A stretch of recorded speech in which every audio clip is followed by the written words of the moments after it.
we've got the CEO panel starting now, and I've been advised that we are really running short of time. So I am not going to introduce everybody on the panel because I think everybody knows everybody anyways, if that's okay with the audience. Um, the purpose of this session is really to lay out some of the findings that have come up in this year's buyback benchmarking study. As was described in the inaugural panel, all the banks contribute a huge amount of data for the research that is unveiled as part of buyback. So we have some slides to share, and thereafter we have a panel discussion.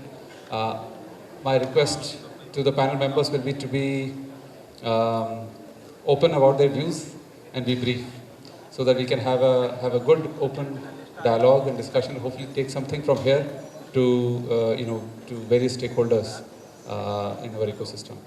So, if I have your permission, could I present a few slides which came out of the buyback study? Can we please put the slides on the screen?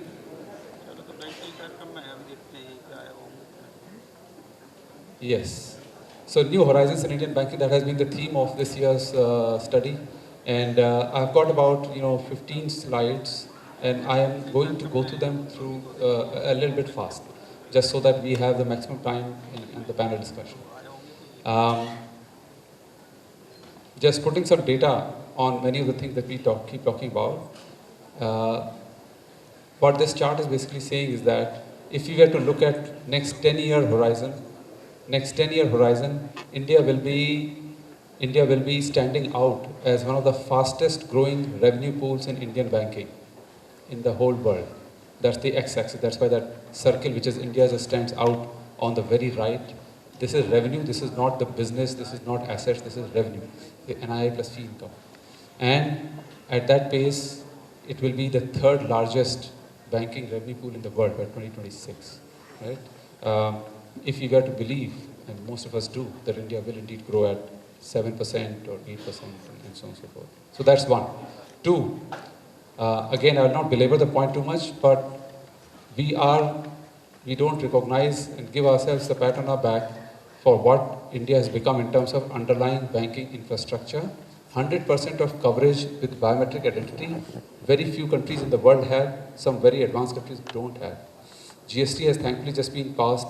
In a few years, we will have huge amount of invoices between the value chains of different industries being digitized, that all digital data will be accessible to banks to do credit lending. We all have heard so much about universal payment interface. I will not talk about it. Credit bureaus have done wonders for us already. Mobile banking and mobile smartphones, all of us are aware of it. And I talked about it in the inaugural address. $2.2 billion of investment has gone into fintech. Most of it a large part of it has gone into alternate credit. And it is expected by many analysts that we will have 5x growth in SME retail credit over next decade. Okay. Another interesting insight now, we have talked a lot about digital in the past, and people do talk a lot about it, and we have some very interesting, startling kind of things coming out of the research. So this chart is actually showing customer-initiated transactions in Indian banking. And as you can see on the chart, there are ATM and CDM. CDM is cash deposit machines. So these are semi-digital transactions. 46% of the total transactions which are customer-initiated are like that. Then 23% are branch-based or check-based. So these are like old ways of doing transactions. And then 31% are digital. As you can see, last year digital transactions grew at 40%. This year they grew at 67%. It is accelerating. So I think next year when we do the same research, we will find that the largest number of customer-initiated transactions in Indian banking would be digital. Branch-based transactions are going down, and they are negative in terms of growth rate. And ATM and CDM, these transactions are actually growing at a steady pace of 15%. So that is one layer of digital transformation in the Indian industry. Second layer. This chart is showing the ratio or the breakup between ATMs, which all of us are aware of, but a very silent revolution is taking place in the self-service in Indian banking. The self-service machines grew by 80% last year, and their ratio between ATMs to self-service machine was 90 to 10 in 2014, 2016 it was 80-20, and it's going dramatically changing. So this is the second layer of digital banking in Indian market. It's not the shine and glitter of mobile applications, but this is where huge amount of investment is going on, particularly by public sector. Third, something that is not fully recognized, the third layer of digital transformation of Indian banking is in this channel, which has been talked about for the last 6-7 years, but now finally reaching maturity. This chart is actually showing the number of BC outlets, business correspondent outlets, so the franchisees of the banks on the x-axis, and large public sector banks have huge number of them, running into about lakhs. State Bank would have about 75,000 or so already, so much more than branches. And on the y-axis, seeing the number of transactions that are happening per year on these BC outlets, which are customer initiated. And State Bank and Associates have reached more than 3,000 transactions per year. And as you can see, this is one place where public sector has invested. And it is not something that leads to returns very quickly, but it has reached the size and maturity where the whole channel with lakhs of outlets can be financially viable, and it can deliver on its promise that has been spoken about for a long time.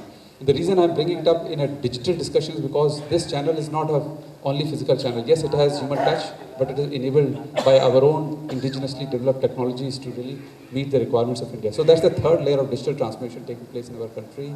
And before we forget, branches.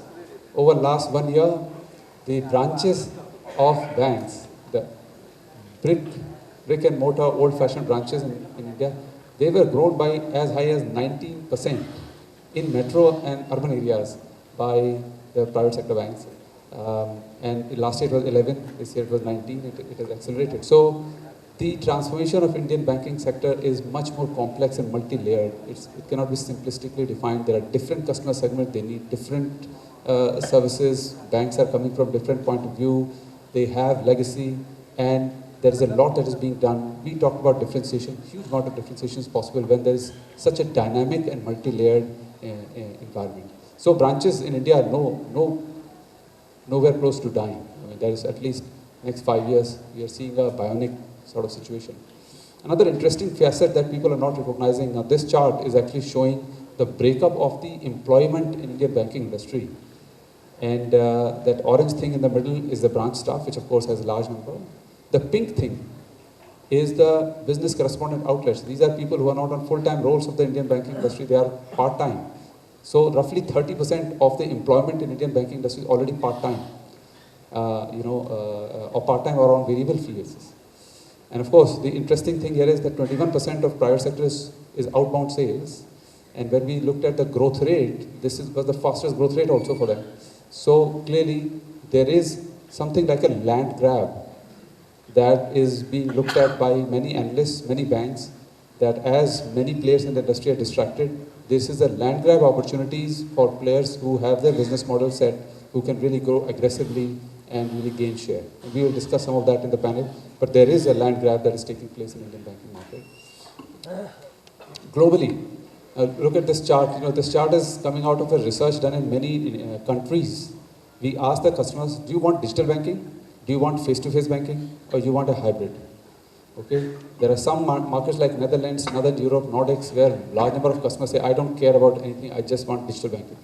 No human touch needed. But a lot of markets like China, China itself is on electronic transformation 10 years ahead of us. And 7% of people will say digital only. Large number will say face-to-face. Large number will still say hybrid. So this is the hybrid future. The future of banking is bionic. We need to embrace it. It's not about digital and branches. It's about a multi-channel integration of all of this to create the right customer proposition for the hybrid. Now, let me move to something completely different, the growth rates that we have seen. So here is some data on the growth rates of different categories of banks, SBI and Associates, nationalized banks, private sector banks, industry. And these are the growth rates in retail, agriculture, MSCB, corporate last year. You can see, there is growth happening. Some players are growing quite rapidly. I'm just highlighting 24% growth rate in MSME by the private sector banks, 17% in corporate. So clearly, and this is corroborated by another study that I'll just present in a minute, but there is consolidation. Customers are consolidating to a few banks, and also some banks are able to just capture share from others and grow. Whether the huge growth in retail, 23% is at the industry level, but I think the private sector banking industry is growing at 30% plus. Unsecured personal lending, 30% plus. I think we need to discuss whether that is a latent demand in the market which has been unlocked by information bureaus and technology, or that is pursued for profitability that is necessitated by the current environment. What is happening and should we be worried about it? As a part of this study, FICCI and FIBAC basically did a massive survey of all the corporates. About 500 corporates were interviewed one-on-one personally to understand, and this study is available in the report that was released, but just one insight from it. We basically asked, who do you consider your primary bank? And the same study was conducted in 2013 also. And as you can see, foreign banks lost the share of mind of the Indian corporate sector. 13% had said the primary bank is one of the foreign banks. Now it is 6. National banks have dipped, private sector banks have gone up, and SBI and associates have gone up. So clearly there is a consolidation in the mind of clients that is taking place. And I think it is important to, on this, just build on a conversation that we had in the inaugural, which is around this whole resolution of the situation about bad debts that has come. Enough has been talked about it. Our view is that it took a lot of courage and audacity to really initiate the process. And it was rightly done so with a good intent of cleaning up the balance sheet. But we are getting into a little bit of a vicious cycle. And vicious cycle starts from the promoter community not having adequate confidence to really invest. And that then shows up in no new projects coming up. And it is, of course, compounded by the fact that it is very difficult to resolve things when so many banks are involved. And in any case, resolution is not possible when so many rules are there. And so it really is not a very easy thing to see how we come out of this. It sort of reminds us about this Mahabharata Chakravyuh situation where it's very, very difficult to get in. Once you get in, but you can't get out. And getting out needs even more courage, even more interventionist solutions. Probably not enough to just say banks should do it. So we'd like to have brief discussion on this, and of course a whole panel discussion is also dedicated to it after this. Because if we do not really take this issue head on, I think it can really have serious implication on the economic development of the country. Because the sentiment gets vitiated, even though technically everything is probably all right. So what are the big things that can be done? Should there be a bad bank? I know it has been discussed and it has been set aside, but I think we need to bring it back. Take out all the bad debts and consolidate it one place so that some single person can resolve it. Or is capitalization that has been offered by the government for public sector banks, is it enough? Or should there be interest rates will go down and treasury profits will wipe all of this away? We should just wait for the interest rates to be reduced by the RBI. Or all of this needs a little bit of a surgical approach, government reduced stake in public sector banks, or some nationalized banks at least below 49%, and then the markets will come in. Or we just ask banks to have an exchange, just transfer NPAs between each other so that one bank then becomes dominant in each case that has to be resolved, and so good decisions can be taken. Well, I think something like that is really necessary, and our feeling is that it's not being fully appreciated as to what it will take to really resolve this. And in the process, some of the medium-sized nationalized banks will definitely have really very bad time and distract them completely from development and investment. Other countries have invested a lot of money in their public sector banks. Over the last 15 years, we have invested 15 billion. China has invested 500 billion in their public sector banks. Where the US economic crisis happened, US government put in 250 billion. And I think Italy is going to put 45 billion in their banks which are not successful. And what this crisis does is takes the banks away from this chart. This chart is saying the winning banks who will come out of this new horizon need to have a set of capabilities. Paperless processes, digital sales, bionic distribution, non-bank activities. I think the winning banks are going to help customers choose a house, not just give them a home loan. That is coming. And this capability is not so straightforward for banks to develop. Next generation credit and risk tools, we discussed a lot of this in inaugural panel. Banks have to rely a lot on partnerships. They need to develop the muscle to be able to do partnerships. It's not an easy skill to develop. Corporate banking will go away from balance sheet to more industry-specific transaction solutions. And who is going to fund the steel plants and the power plants and the roads and bridges that India still needs, and the capital market capability. So a lot of these capabilities are needed.